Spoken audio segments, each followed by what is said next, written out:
All right, so as I said, we're going to do acid-fast staining today using the Zeeland-Neeson method, commonly abbreviated the ZN method, and we're going to do endospore staining using the Schaefer-Fulton method. So for the ZN method, right, we're going to utilize carbolfuchsin but a less concentrated form. So we'll see our mycobacteria is going to be a purplish pink color. These are commonly abbreviated AFB, which stands for acid-fast bacilli. They, as the name implies, they are rod-shaped. They retain the primary fuchsia-colored stain, which is carbofuchsin. They tend to clump up because they're hydrophobic. They fear water. Right, so they stay next to each other because they're not happy with water. So mycolic acid, this is a waxy substance that gives acid-fast cells a higher affinity for this primary stain, this carbofuchsin, and they resist the decolorization. And this is very important today. Make sure that you grab the correct decolorizer. We use acid alcohol for the acid-fast stain, and that's partly where this stain gets its name. Is that we're going to have ethanol with 3% hydrochloric acid. Y'all, this is a very strong acid. You don't want to get this one on your skin. It'll burn a little bit. It'll sting. It's the same acid you produce in your stomach. It's serious stuff. So despite using ethanol and acid, the acid-fast cells stay the carbofuchsin color. They don't decolorize. So when they're saying fast here, they're meaning it stays. Not that you run fast, but as in to stay put. Okay, so a different use of the term fast. We took out my dictionary last night to do my son's homework. He'd never really used one before. I was like, this was my best friend in school. Right? So we're going old school, and then we'll use his computer. Right?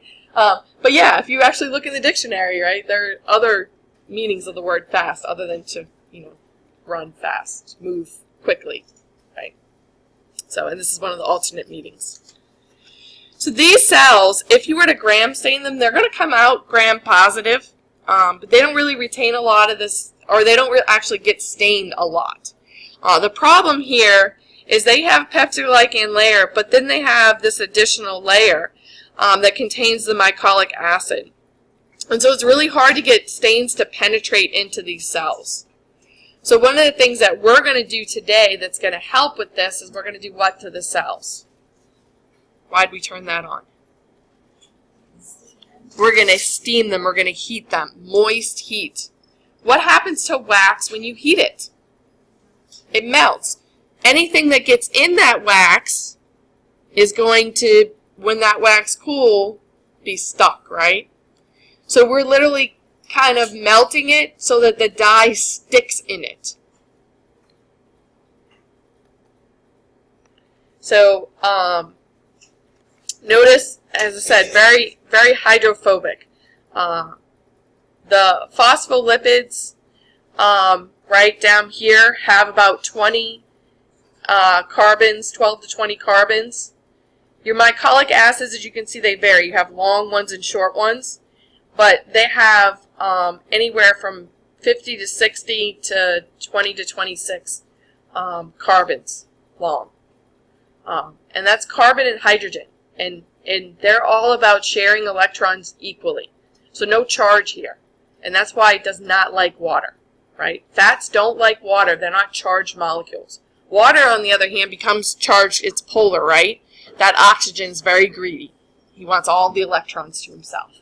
Kind of steals them from the hydrogens. So the hydrogens become polarized, more positively charged, and in water, oxygen becomes very negatively charged, right? So that charge of water and the no charge here doesn't mix. So some examples of some pathogenic acid-fast bacilli, and I'm not going to read through all of this, but this is, for your reading pleasure, right? Not required portion of this course, but some of you guys, right, going into health sciences, it's good to know this type of information. So Mycobacteria leprae, and I did leprosy research right out of my undergrad for several years before going back to get my master's, and then coming to teach. So this is a very interesting disease, and especially in Louisiana, because we were one of the last ones to have a leper colony. So in Carville, Louisiana, in St. Gabriel Parish, right outside of Baton Rouge, is where the last leper colony was. And it was the premier place in the world for leprosy research. They were the ones that figured out what antibiotics could be used and how to be used. And people were literally sent from all over the world. There's a gentleman there from the Philippines whose hands look very much like this, because before the treatment, right, the disease debilitated his nerves, and he lost feeling, and secondary infections and such caused the loss of his extremities, especially his hands and some of his feet. Really great guy. I mean, just beautiful personality. And we'll talk to you about any of it, not shy at all. So they have a museum there, but very few patients are still left there. Now it's treated on an outpatient basis. There's still about 100 cases in the United States each year, and a large concentration in Louisiana. Because what animal also carries the disease? Armadillos. Right? Stay away from armadillos. And most of the people here, unfortunately, have the genetic defect where you're susceptible to this disease. Most of us, if we get exposure to this, our macrophages, our white blood cells, eat it up, destroy it. Doesn't cause disease in us. But as an immunologist, it's really kind of fascinating disease. And if you're in my lecture class, we'll talk about a little bit more when we talk about immunology. So here's some interesting stuff for your reading. And then, of course, if you have other stuff you want to talk about, I have a wealth of knowledge when it comes to leprosy. And it's a big problem in India. India is another country that's a serious problem for them. So, and then Mycobacteria tuberculosis, of course, a serious global issue as well. Pretty scary disease, because as little as 10 bacteria you could inhale and get this infection.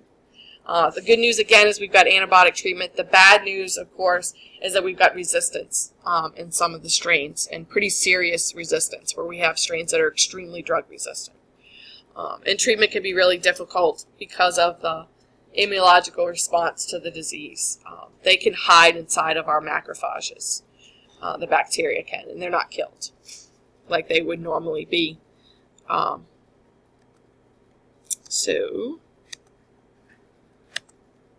book also mentions some other pathogens, and I have to admit I don't know if this is bacterial or not. Peter didn't put it in this, and I keep forgetting to look it up.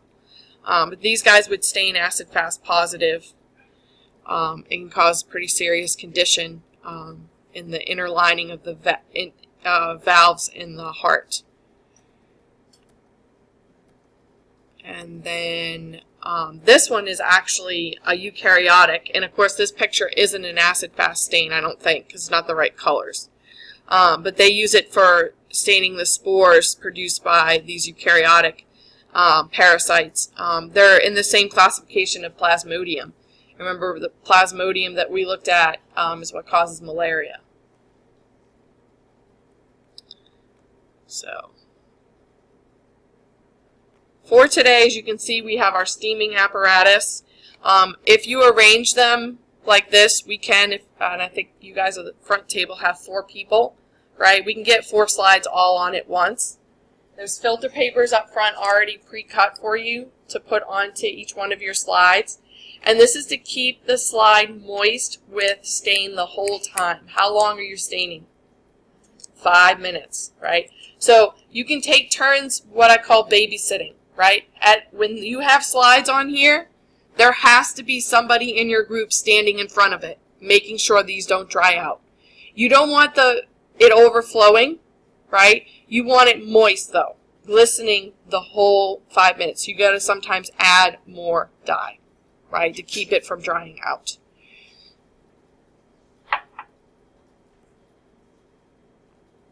So how does heating the bacterial smear during the ZN stain promote the entry of the acid-fast, of the carbofuchsin into the acid-fast cell wall.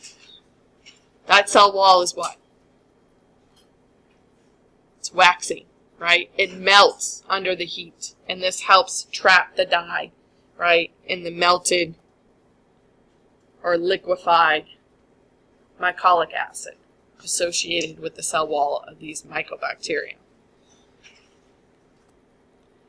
Are acid-fast negative cells stained by the carbofuchsin? Yeah. Are gram-negative cells stained by crystal violet? Sure. But what do we do in those differential stains? We decolorize, right? So this is differential because we're going to decolorize. It doesn't get locked in to those ones that don't have the mycolic acid. It gets washed out by the acid alcohol. But then, of course, we got to counterstain them so we can see them.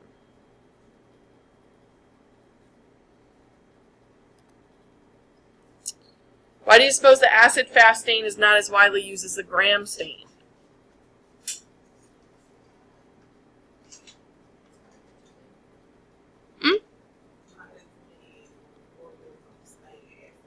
Right. Not as, you saw how small that list was of organisms that stain acid-fast?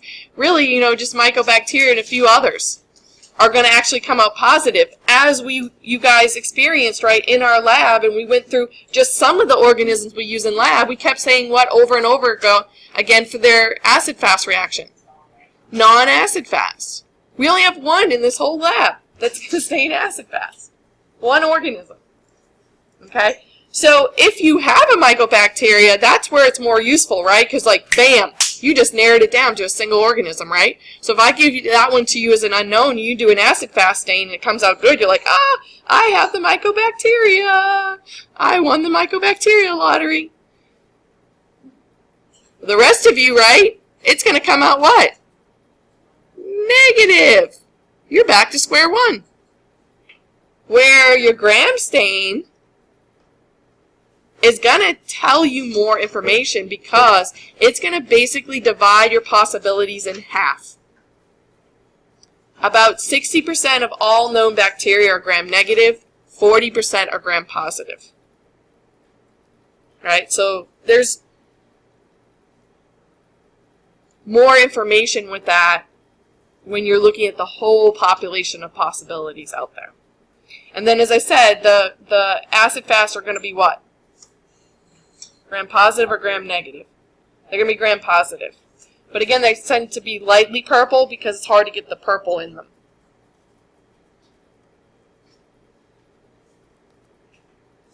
So for the acid-fast, using the Ziehl-Neithen method, right, we're going to stain all cells with the carbofuchsin. We're going to decolorize with acid alcohol. Our non-acid-fast will decolorize. Our acid-fast will stay acid-fast. They're really not going to get stained again by any of the other dyes that we use. But we use the other dyes to stain our non-acid-fast. And which one of the dyes are we using today? Methylene blue. Right. And so notice other procedures may call for a different green, something like malachite green. But we're going to use methylene blue. So they'll be bluish. Oops, I went too fast. The little wheelie thing is not participating for me today. So I have two separate circles for you guys today like we did with the gram stain. So one's going to be acid-fast, and again, they're going to tend to clump together. It'll probably look something like this. That reddish-purple color. If you had a mixture, right, again, you're going to see the purplish-pink bacilli. You got to try and go where you can see individual cells. I've got a good demo slide I'll set up for the acid-fast because that tends to be the hardest for you guys to see.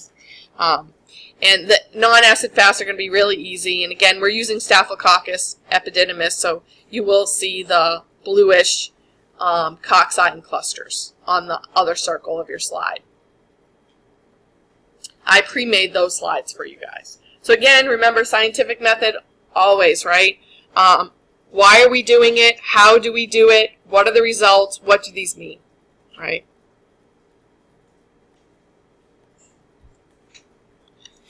For the Schaefer-Fulton method of endospore staining, what is an endospore?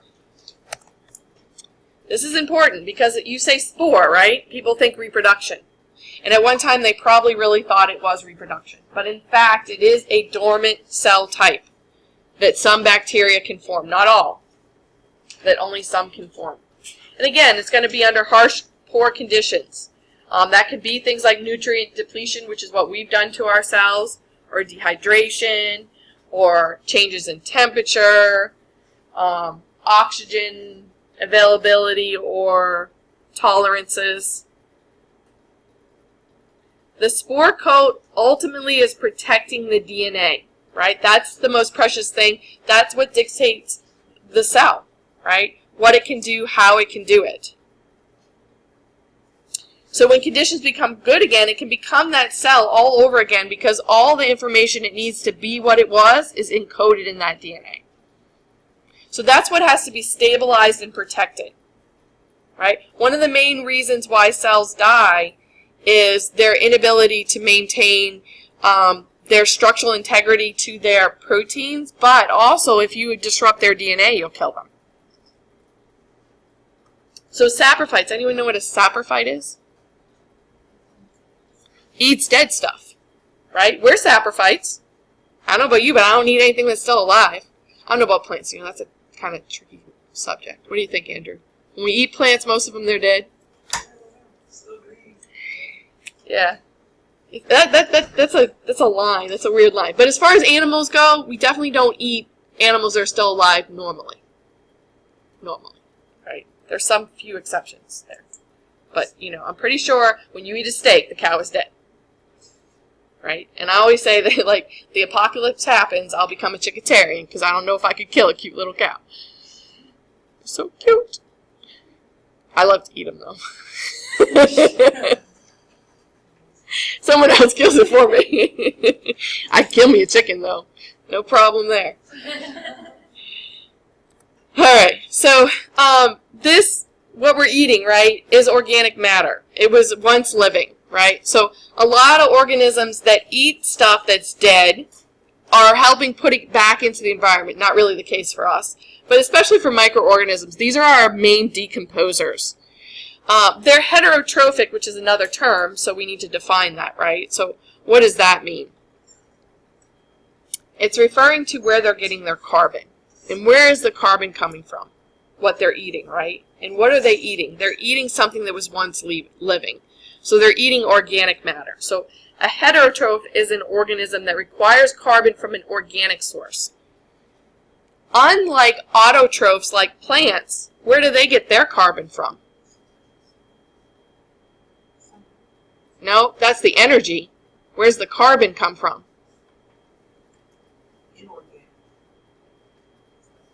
What is in the air besides oxygen? We actually give it off as a byproduct. Carbon dioxide. Plants take in carbon dioxide and turn that into sugars. We can't do that. We're heterotrophic. We've got to eat plants and then animals that once ate plants in order to get our carbon. Same is true for a lot of our bacteria, right? They've got to eat something else that made the carbon into an organic form. Some are autotrophs like plants. Some bacteria can photosynthesize. They're not as common, though. So keratin is a family of fibrous structural proteins. We have it in our hair, in our nails, right? Large concentrations. That's what makes our nails hard. The outer dead cells of our skin, outer layer, are packed with keratin. Hooves and horns and shells of animals, a lot of them contain this protein. It's a nice, strong protein, structurally strong. And it's also what's put into most of the spore coats to make them very strong. This creates a problem for us, though, when we're trying to stain. Because it's really hard to penetrate, right, that really thick protein coat of keratin, that really strong protein. So if you're somebody like me, sometimes my nails are so hard, it's really hard to even cut them. So guess when I cut them?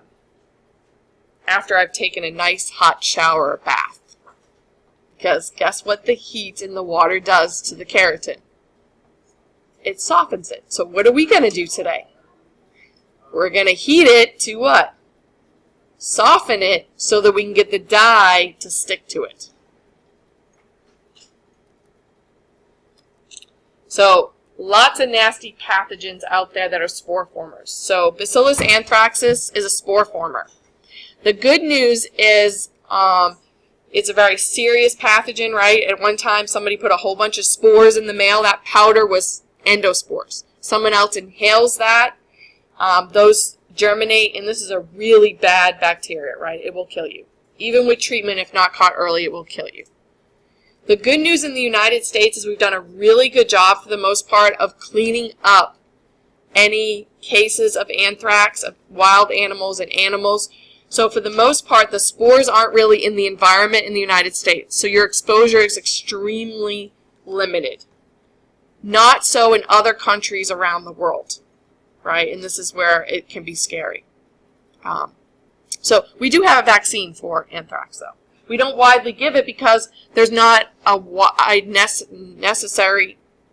It's not widely necessary for the general populace to be vaccinated against it. Unlike military personnel, of course, that get deployed overseas, they give it to them, right? Because there is the potential they'll be exposed to the spores, could get the infection, could die. Make sense? Unlike good old tetanus, Clostridium tetani, these spores are found predominantly in the environment in the soil. These guys can grow in the soil under anaerobic conditions. The endospores are all over the place. So if you have a serious wound, especially a puncture wound that could go anaerobic, right, or a serious wound, you obviously want to get prompt care because you don't want to get other infections, but you also definitely don't want this infection. But we have protection against the toxin that this bacteria does produce, right? And so when you get your vaccine, we're actually giving you a weakened form of the toxin to help protect you against the toxin this guy produces. It's not going to protect you against infection, but we can take care of that with antibiotics, right? But it's going to protect you against the toxin. So another toxin, spore former, scary guy is good old Clostridium botulinum, causes botulism. People also purposely inject themselves with the toxin because of the effects that it has on muscle contraction. And, yep, Botox is this toxin. This one, unfortunately, can grow under anaerobic conditions. This is the one that the canning industry worries about. They don't want these endospores getting into your can, growing under those anaerobic conditions, producing the toxin, and then you ingesting it. Because you could die. Clostridium perfringens, again, another spore former in the environment. Bad bacteria. If it infects your wounds, can cause a really serious form of gangrene, referred to gas gangrene, because this guy does fermentation, so it produces gas, and it'll cause a frothy discharge. Pretty nasty stuff. But again, people in the United States don't, unless you have a wound and you don't go seek medical attention and you neglect it, is you're going to deal with something like this, where the bacteria will literally eat you alive. Clostridium difficile. Most of my nursing patients fear this one because someday you may run into this. This is another spore former in the environment. People can get infections of their intestines with it, but normally you don't get infected because your normal bacteria outcompete it. But if your normal bacteria are disrupted in your gut, maybe overuse of antibiotics or some other types of conditions, and then that guy can maybe take up residence, and he will eat away at your intestines. He's also another gas producer, so it smells really bad. Students of mine that have worked as nurses and nurses' aides and everything say, before you even walk into the patient's room, you know exactly what they have, because the smell is distinctive.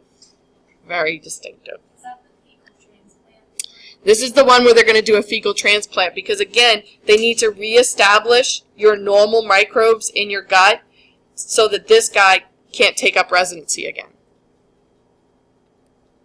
You got to pack the house and kick him out. So they'll do a fecal transplant. They'll give you somebody's poop from your household usually because you have the same microbes to reestablish. How exactly they do that, I don't want to know. Okay, so we talked about these locations already. The spore itself can tend to be spherical or ball-shaped or oval. Again, they're teeny tiny. I think most of the ones we'll see are oval today. But again, scientists, this would help them, if with an unknown organism, help them identify it. And then sometimes the spore is much larger than the cell itself, and it'll kind of swell it up. So the cycle, right, they'll continue in their normal growth vegetative cell cycle under, optimum growth conditions. If conditions become harsh, they're going to copy their DNA. They're going to surround that in the protein coat, and this forms within the cell. That's why it's called an endospore. Over time, the cell itself will deteriorate, and you end up with the spore all by itself. When conditions become good again, it's going to form back that original cell, and it'll go through the vegetative growth cycle. Again, probably at one time they thought of this as reproduction, so a lot of the terms sound like reproduction, right? Spore mother cell, right? Produces the spores. Sometimes the cell itself is referred to as the sporangium. Again, this is typically a reproductive term, but not reproduction. So we're going to have our cells under heat. We're going to hit them with malachite green, right? Again, it's coming out kind of bluish green, ochre green, but it's going to stain the cell and the endospore, but not very permanently for the cell. So just rinsing with lots of water will decolorize the cell. And then we're going to colorize the cell with safranin, and they'll be red. So you'll probably see something more like this, right? Where notice the spores are not inside the cells anymore, right? They're all by themselves. So here's by themselves. Or you might get lucky and see them inside. I don't think so today. So again, green, bluish green, lovely aquamarine color we're dealing with now. I don't know why. So why does this exercise ask for 5-day old cultures? When they're starving, right. So after about 2 days in these culture conditions, they start producing endospores, right? And ours have been in there since Friday, so Saturday, Sunday, Monday, Tuesday, Wednesday. Yeah, we're at 5 days. Lots of spores. It's not going to be an issue today. Okay. So why does a positive result for the spore? What does a positive result for the spore stain indicate about the organism? It's a spore former, right? What does a negative result indicate? Does that mean it's not a spore former? If I give you an unknown organism, you stain it, doing the endospore stain, and you see no endospores, can you definitively say your organism does not produce endospores? No, because it might not have been under harsh conditions, right? So it might not have formed it. Negative in this is not definitive. But I'll tell you guys, for you guys with your cultures, remember we meet for lab how often? Once a week, right? So your cultures, when we give them to you, we're going to give you a fresh one and we're going to give you an old one, right? And when you propagate your own, right, it's going to be week to week. So your subcultures are all going to be a week old. So you could use any one of those if you had to redo your endospore stain. And it would be long enough that if it was a spore former, it would have produced those spores. But again, you got to make sure, right, it was harsh, right, that if it was going to form, that they did. So why isn't it necessary to include a negative control for this staining procedure? So what is the safranin dye stain? If you don't have any endospores, what should you see under the microscope? The very least. The cells, right? Stained by what? The safranin. You should at least see red cells. If you don't see red cells, then you screwed up something, right? So the vegetative, the non-spore producing cells themselves act as a negative control.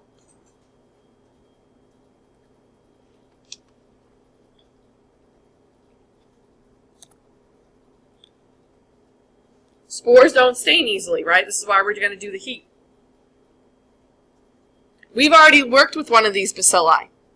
Remember I said, for some of you guys, you saw some stuff on your slide that didn't really stain? And I said, oh, that's the endospores? That's because I knew that organism was an endospore former. If you see something like that, when I give you your unknown, right, and maybe you gram stain it or negative stain, and you see these little things, right, that's an indication you may need to do what next? Definitely an endospore stain, right? But just because something's there that doesn't stain, does that mean it's an endospore? No. You gotta do the endospore stain to be sure. That is, in fact, an endospore.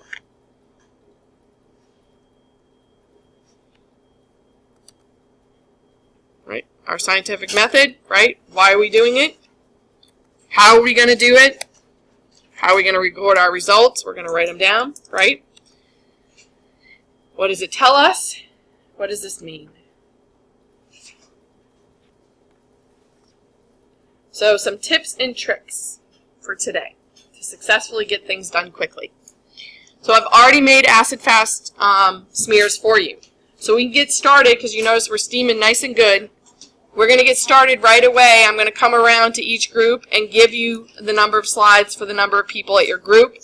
One person needs to put the dye on and stay there. The rest of you are going to start making your smears for your endospore stain. So you're going to have your water dropper, you're going to have your Bacillus. You put a drop on your slide, and I suggest, right, taking your slide, taking a grease pencil. I don't like the red ones. Drawing yourself a target circle, right? Just give yourself a circle on the back of your slide, or even the front in this case, because you'll lose the back because of the staining. Do front and back, see what happens, right? And this just gives you a starting point. Put your drop of water there, put your bacteria in, spread it out over the whole slide, right? This just kind of gives you where it should be concentrated. Put this right onto your light box, because what does it need to do? Dry before we do what? Yeah, remember, these are for heat fixing, not staining, right? Put it on, heat fix it, and then we're going to put it on our steaming apparatus, right? And keep it on there, keep it moist with the filter paper for 5 minutes. Now for these staining trays, so that's what all this says. For the staining trays, take out an extra tray. With your gloved hand, pick up this whole thing, transfer it off the heat onto a staining tray. Then grab the filter papers, put them on a paper towel so we're not dripping dye all over the floor in this lab. As you can see, it already has been stained a million times. Don't leave them in the staining tray, right? Or clog up everything. And then you can take the individual slides off and transfer them to individual trays for each individual person to finish the procedure, right? For acid fast, you're going to need to now rinse with water, decolorize with what? It's an acid-fast stain, acid, alcohol, counter stain with methylene blue, rinse with water, blot dry, ready to look at under the microscope. For endospore staining, same thing, except this is going to be malachite green here, decolorized with water here, and then counter stain with, what color are the cells going to be? Safranin. All right, ready to have some fun?